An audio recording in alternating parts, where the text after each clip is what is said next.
Welcome to the Garlic Marketing Show. I'm Garlic here, and today we're talking about success stories again, and we've got a customer strategist, fractional CMO, Stacey Danheiser from Shake Marketing Group. Thank you so much for being on the podcast.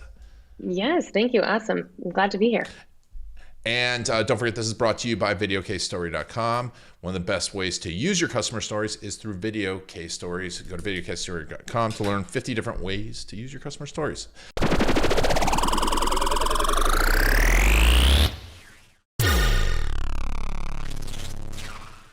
All right, Stacey. So tell me a little bit about your background, Shake Marketing Group. Give me the high level, because you've worked with a lot of big businesses. Yes, yep. I spent 14 years in corporate marketing for 5 different Fortune 500 companies. And then I started my own consultancy really to help with marketing strategy, value proposition development, and customer research. I work primarily with B2B organizations to up-level their marketing.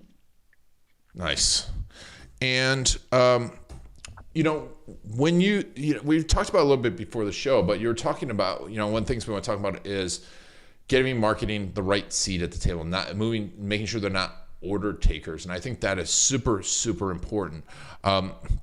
So how have you done that in different organizations? Yes.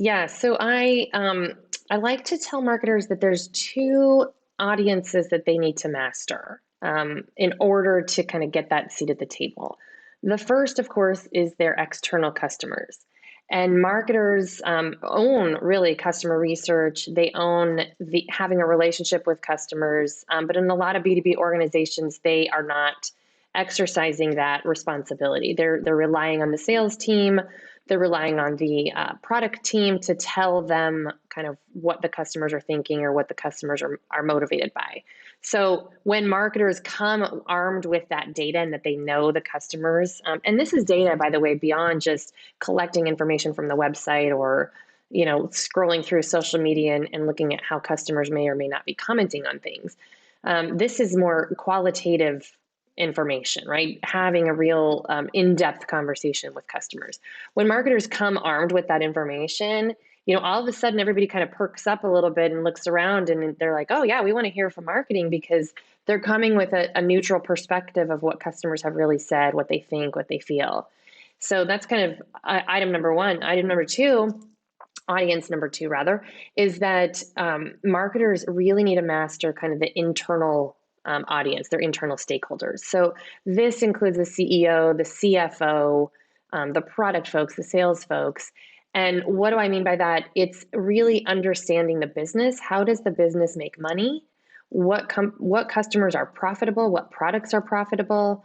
Learning how to speak the language of the CFO. So instead of, all the marketing jargon that we have invented, the MQLs and the SQLs and the ABM and the SEO and, all the other acronyms, the CFO does not care about any of that, right? They're talking in terms of, show me the ROI, show me the revenue projections, show me sales. We hosted an event where we were talking through and teaching marketers about EBITDA.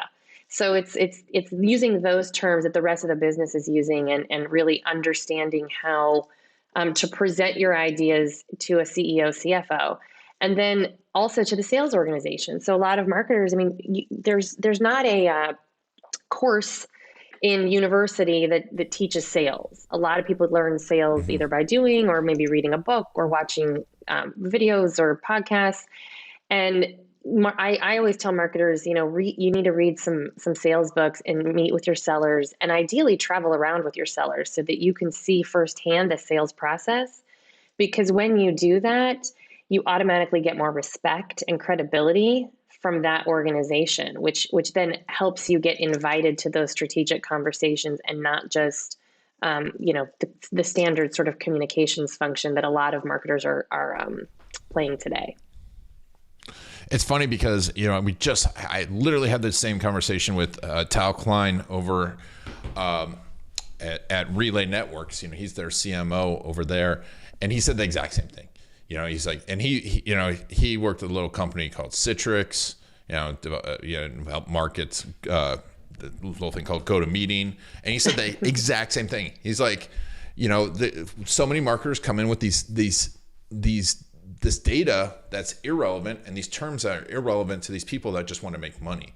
And it ends up, they end up discounting what marketing does, and it becomes this black box, and they don't get the money that they need. They don't have the right conversation with sales. And you wrote a book on how to connect sales and marketing too. Yes. Yeah. Right. Yeah. So we actually we wrote. I'm a co-author of two books. The first one is called Valueology, which is all about value propositions. So what we found is marketing and sales and operations and product all can align around customer value.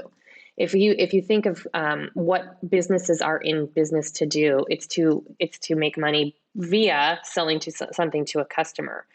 Well, there's multiple phases of making that happen. And so it's understanding value from the perspective of there's a pre-sales process where you're presenting value and promising something that's going to happen in the future. And then there's kind of that onboarding. Okay, now we've sold it. What's that onboarding look like? What's the implementation look like? And then there's post-sell, which is usually, a lot of companies kind of throw that over the fence to the customer service team and hope that value is being, that value that we said we were going to deliver, hopefully once it's all implemented and in use, that's actually being done. So there's multiple stages. And if marketers, I think, understand that there's multiple stages of customer value, again, they become just more valuable to the business as a whole. That's the first book. The second book was Standout Marketing, and that was about competencies that today's marketing and sales professionals need to develop to help their organizations differentiate and stand out in what we call the sea of sameness, because a lot of companies are just kind of copying and pasting each other, even not only their story and their why us, but also even the tactics and the look and feel and the color palettes are very similar when you start looking at specific industries. So this is about how to differentiate. I see that all the time, and it happens, and it's so bad because it becomes this almost like echo chamber, right? Of, oh, well, this company's successful, so let's go copy their website and their marketing, and a lot of times they're successful in spite of the marketing, right? Instead of not because of it. Yes, exactly. Well, you probably heard the phrase of marketers ruin everything. Oh yeah. Tactics that work for one organization, now all of a sudden everybody that follows the herd, all of a sudden it becomes ineffective because customers get overwhelmed, and then we just start tuning it out. And so when because you go into organizations, you don't just do this, you go into organizations and help train marketers. And what kind of results have you gotten for the marketers and for the organizations? Yes. So I work with scaling organizations that have, I work with some pretty large organizations, but they have neglected marketing. There's like a neglection between marketing and sales. And then also scaling organizations that don't necessarily have a really solid marketing foundation. So I go in and help build that bridge between marketing and sales, and making sure that they have kind of that customer orientation. So doing the customer research, presenting back what customers are saying versus what internal, marketing and sales folks are saying. And there's usually a gap between that. And so, the end result is alignment. The end result is really alignment between marketing and sales to the customer around what the customer cares about. So that's one piece. The other piece is that marketing, again, I'm passionate about helping marketers get a seat at the table and coming with a respectful, I guess, view of how to conduct business. I work with a lot of people that are burnt out. They're executing long to-do lists. And, part of it is like just looking at this and saying, okay, what's irrelevant? Is all of this, do we really need to execute all this stuff? Because marketers are masters at executing and project managing. But the reality is kind of there are long and never ending lists that just leads to burnout. So I like to look at that and help people kind of get half the stuff off their plate, focus on what's the most meaningful and impactful things that are going to drive the business, And then ultimately, two of the folks that I've worked with have been promoted since I've worked with them. So that's always exciting because it's, they're learning this and they're presenting this back to their business as well. Love it. And so, one of the things that we're obviously promoting is storytelling and how storytelling is being used now. And it's one of these things that it's like kind of like everyone's like, oh yeah, you got to do storytelling, but people don't know how to actually do it. And I think there's so many different ways to do it. What are the ways that you're using it with these clients that you're working with, these larger companies? Yes. So, I myself have gone to, I think, 3 or 4 different training methodologies around storytelling. So I am fascinated by this, and especially how it applies to B2B marketing. I think part one is understanding that in a B2B role that you have the customers that you're trying to reach have kind of 2 different goals. They have a personal goal, and then they have a business goal. And a lot of B2B marketing focuses on the business goal, right? We're here to make you more money. We're here to make you more profitable. And that message really resonates when it's like an executive of the company, right? Somebody who's responsible for P&L. But when you start talking to like an operations manager or somebody that's kind of more in that day-to-day role, they're a little bit, that's a guiding principle for sure, but they're a little bit further removed. So it's taking that down to like, what is your department goal, right? And then what is your specific goal as the individual doing this day-to-day work?